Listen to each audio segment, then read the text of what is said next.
All right, well, there's a big event coming up across northern Michigan involving a lot of paddles and a lot of participants. I'm here with Phil Weiler from the AuSable River Canoe Marathon. Well,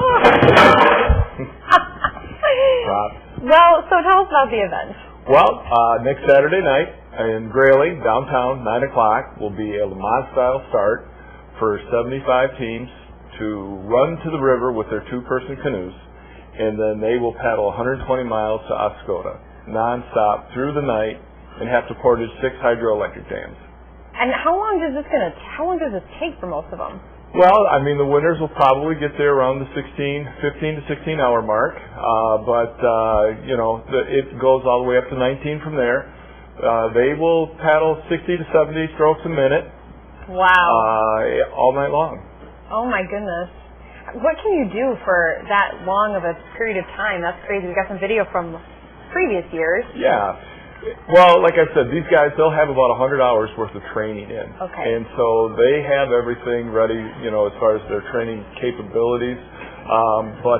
It's still a very mental game that they have to try to, keep their mindset in, break the race course down into segments. And then they have feeds throughout the night. And then the crowds, there's crowds. We have the bridges lit up with lights. And it's a big spectator. Oh, huge spectator. Right? Huge spectator event. There's probably 15 to 20,000 people at the start. Wow. And at Mayo Dam at 2 o'clock in the morning, there's probably 5,000 people there. Wow. Yeah. So this is one of the paddles. Paddles, yep. And this is pretty light.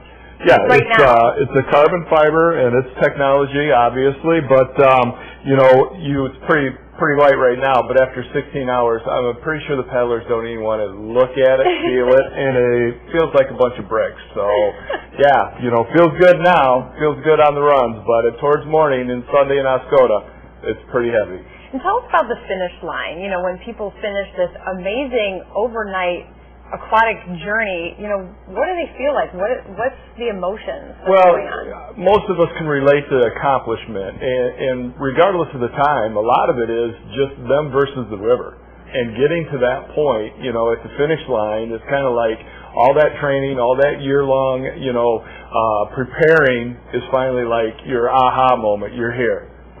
That's great. Yeah. I can't even imagine the feeling of accomplishment that goes along with that, but I'm sure it's awesome. All right, well, next Saturday, July 27th, 120 miles, Grayling to Oscoda. It's going to be awesome. It starts in Grayling at 9 p.m., and it's huge. Lots of spectators come out. It's a great event. Thank you so much for joining me, Phil Weiler from the AuSable River Canoe Marathon. Definitely don't want to miss it. All right, let's check in again with meteorologist Joe Salvoy.